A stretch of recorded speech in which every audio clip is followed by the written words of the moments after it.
Big Basket presents RCB Podcast.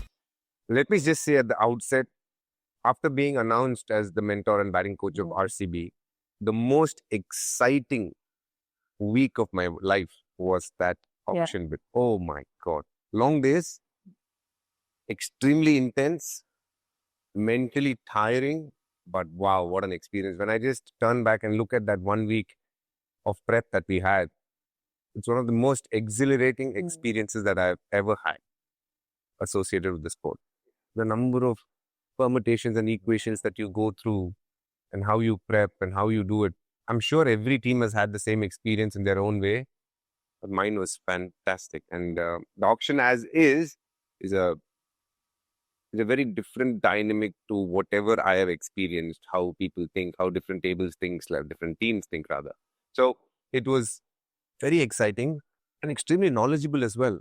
You know, a lot of what you are as an individual, how you think comes through, how you gauge players, what you see and how you want your team to be. But you're not going to, almost every team walks into an auction knowing that what they have planned is definitely definitely not what they're going to get. Yeah. That is a given.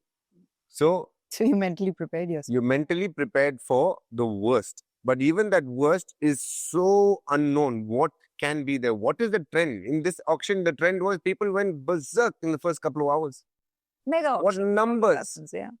No, the previous Marquee auction players in also, yeah. 2018 when it happened, it was the opposite. They went very quietly. The first two sets of marquee players, as they call it, went very quiet. This was anything but that. So one I auction feel like a to lot of another teams auction. are looking for captains in this auction. True. So one auction, and even in that marquee auction, I remember Ashwin was the captain for Punjab and he went from the marquee set.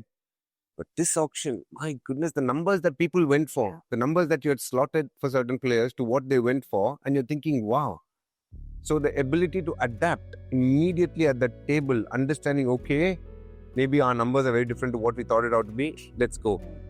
And then you change and you try and figure out, okay, we need to do this, we need to do that, and whatever it is. And on the bounce, at that moment, you need to be very sharp. And it is fun, but it is scary as well.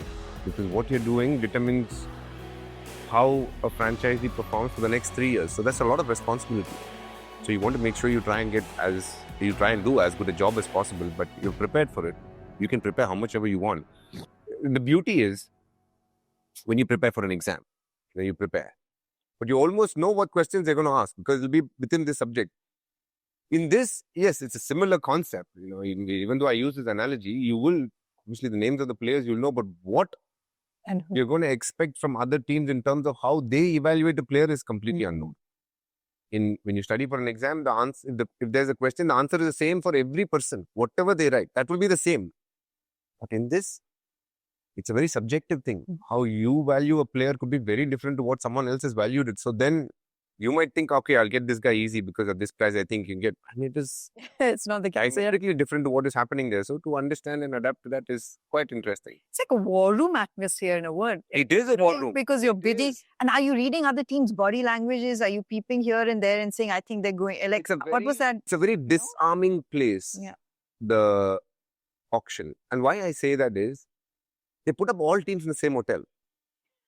Okay. You know everybody. Yeah. So you're like hiding. You're having conversations, but it can tend to get awkward because every person there is trying to make sure that they don't give away even a sniff of what they're looking to do. So, and all of us are involved in the same sport. So, you're almost having conversation in and around cricket. Yes, the basic pleasantries start, but at some point you will talk what else. It's not like we're very well versed in scientific conversations. It's going to be somewhere around the sport and you're thinking, okay, the guys, if you don't speak to them, it's rude. At the same time, you're speaking to them without giving away too much information. It's a very weird, awkward space for a couple of days. And all of that was also very interesting.